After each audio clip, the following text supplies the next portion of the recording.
كانت قناديل الزيت تضيء المسجد النبوي لأكثر من 13 قرنا، حتى أتى اليوم الذي قام به وزير مصري بزيارة المدينة المنورة، فحزن على حال المسجد النبوي وقرر أن يغير حاله للأبد، فكان له شرف إضاءته.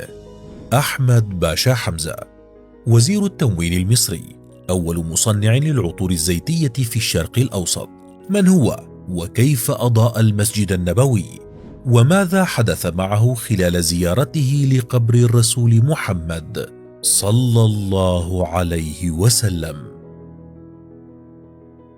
في قرية طحانوب في القليوبية بمصر ولد أحمد باشا حمزة عام 1891. درس الابتدائية والثانوية في مصر، ثم سافر إلى إنجلترا لدراسة الهندسة.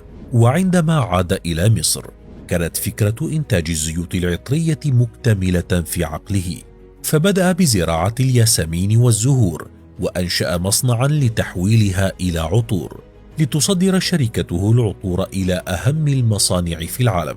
وبهذا الإنجاز أصبح أول شخص يقوم بصناعة وتصدير الزيوت العطرية على مستوى الشرق الأوسط.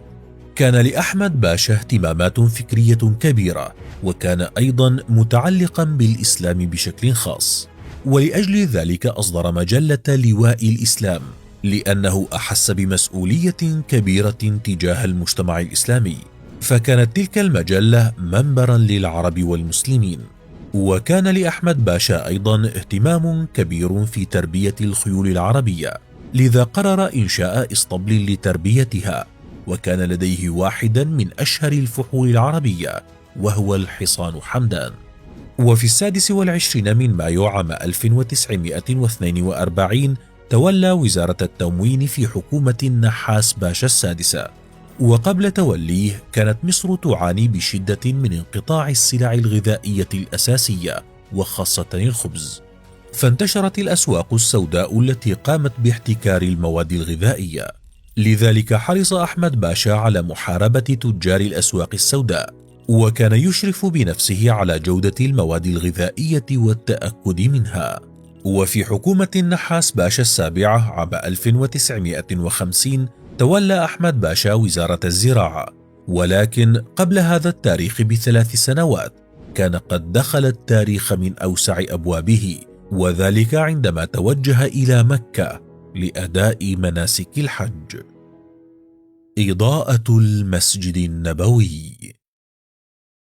كان المسجد النبوي عند تأسيسه يضاء عبر إيقاد سعف النخيل، حتى أتى الصحابي تميم الداري وأضاءه بقناديل الزيت، وكان ذلك في العام 9 للهجرة، وبقي على هذه الحالة لأكثر من 13 قرنا، وتحديدا إلى عام 1947 عندما توجه أحمد باشا لأداء مناسك الحج، وذلك برفقة مدير مكتبه محمد علي شتاء.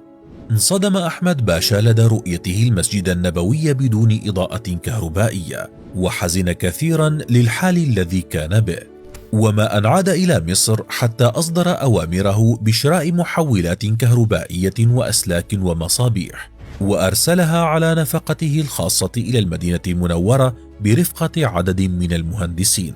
واستمر الفريق بالعمل لمدة 4 أشهر، وبعدها أضيء المسجد النبوي بالكامل. ثم بعد فترة زار أحمد باشا المدينة المنورة لأداء مناسك الحج للعام الثاني على التوالي، وللتأكد من إضاءة المسجد النبوي.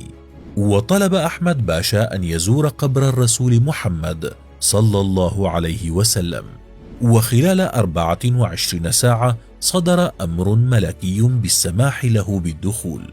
ويذكر الدكتور شتاء في مذكراته أنه عندما خرج من قبر الرسول بقي هو وأحمد باشا لمدة 2 ساعتين لم ينطقا بحرف واحد، وذلك من شدة تأثرهما. بقي أحمد باشا بعد ذلك 3 أيام متواصلة يتعبد داخل المسجد النبوي.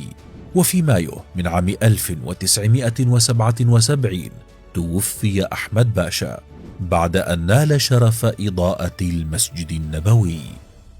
قبل أيام من الآن كرم الجهاز القومي للتنسيق الحضاري في مصر الوزير أحمد باشا، وقاموا بوضع لافتة تحمل اسمه وعنوانه. فهل سمعت بهذه القصة من قبل؟ وكيف تصف ما فعله أحمد باشا؟ أخبرنا رأيك في التعليقات.